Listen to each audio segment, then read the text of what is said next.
So here's something to think about.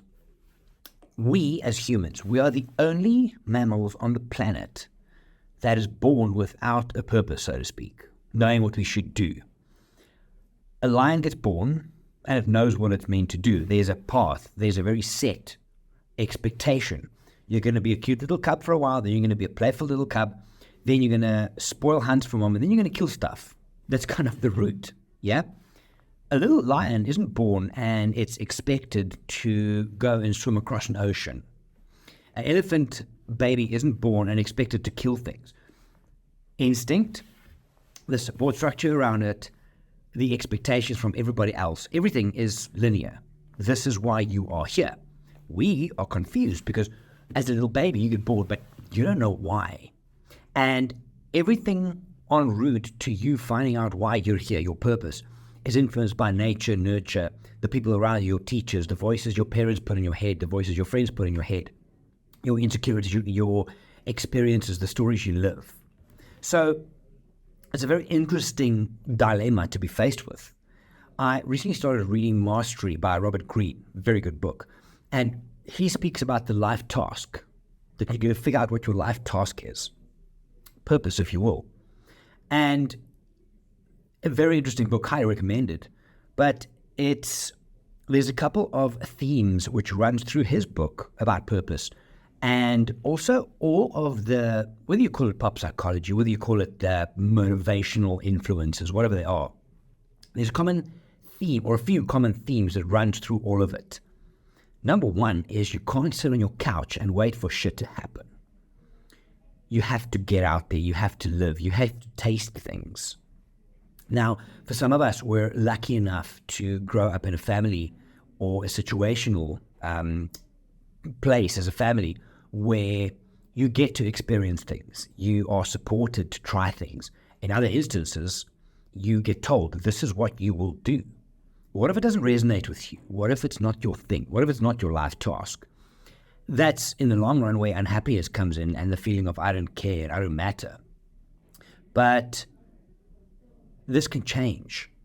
And the idea that once you get past the age of 30, 40, take your pick, that it's pretty much done, that's also wrong. Some of the most interesting 40, 50-year-olds I know changed and they started something new. Now, the idea for a little lion cub to grow up and just follow its course, follow its purpose, and do what it's supposed to do, i.e. kill things, it's an oversimplification, but you know what I mean. But for us, we have to figure things out. We've got to try things. Like at school, I tried to do music. I was pretty good at it, but sport was better for me. And I was more interested in it. And as a kid, you are, at some stage, you're still unaffected by the voices around you. You don't care what people, you're interested in this thing, and you're going to go for that thing, and you want to feel that thing. But as we get older, we get stuck in our ways, and we allow the external world to influence us. And we get to a point where you just accept things for as they are. I should have done this. Maybe it's better if I had to do that, but I can't change now. This is me.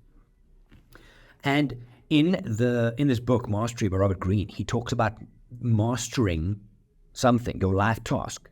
And it's when things become second nature. You have to work at it. You still have to work at it. But you have to try things. You've got to get off the couch and try things, do things.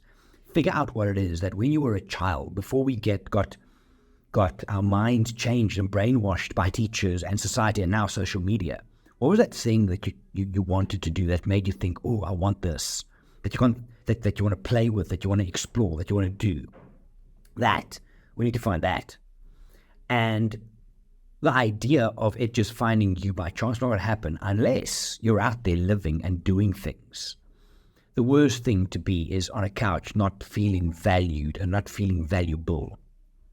Depression, that's where that comes from. But you've got to get out there, you've got to do things, you've got to live life in order to find your life task, in order to go. And you know what? Even if you don't find it on the 1st, the 17th, or the 149th attempt, guess what? You have stories to tell. That's what life is about, is the stories you live en route to finding why you are here. That's really it. It's I see too many people just accepting things for as they are. They accept that it's just, this is my lot in life. I'm never going to have anything more or do better, because you have to choose your points of comparison in life as well. It's no good if you're brand new out of school and you want to, for example, become a photographic guide. It's no good you comparing your current reality to mine, for example. My chapter 17, geez, at this stage 127, is different to your chapter 2. But for some reason, we get this idea of what we need to be and what we need to do, and then we choose these ridiculous points of comparison. Like you compare yourself to The Rock because of training, or Taylor Swift from a singing point of view, or Gary Vaynerchuk from a marketing point of view, whatever it is. You're setting yourself up for failure. And in a way, it's a self-fulfilling prophecy, because if you do that, the expectations on you.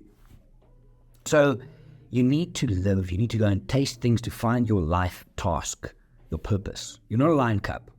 You're not going to grow up and just kill things. Well, don't. Please don't. You have the opportunity, the privilege to figure that out. And it doesn't matter how old you are. It really doesn't. But the last few weeks, I've been working with a lot of my coaching clients, and the idea that I'm kind of pushing into the new year is, what do you want next year to feel like? Everything. That is the North Star for everything. I'll share more on that in a future video. But what do you want your world to feel like? It feels good to do something that makes you feel alive. It makes you feel good when you get into that moment. You think, this is me. This is what I like doing. It feels good. So chase the feeling. Feelings can be a very interesting and good way to pull yourself forward when times are tough. Goals, motivation, yes, but a feeling.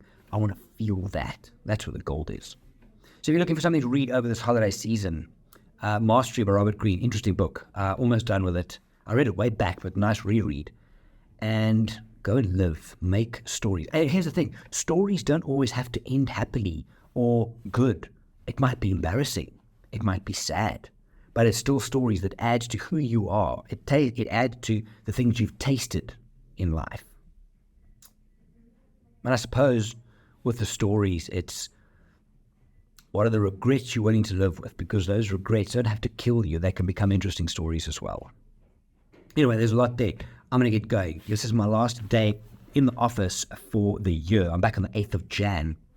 I'm going to be doing more videos and podcasts like this from Iceland, and then when I'm back in Johannesburg right about the end of the month. But go out there, live life, tell your stories, live your story, make stories. And in that, find your life task. It's a good thing to chase. Take care. Don't forget to be awesome. Bye for now.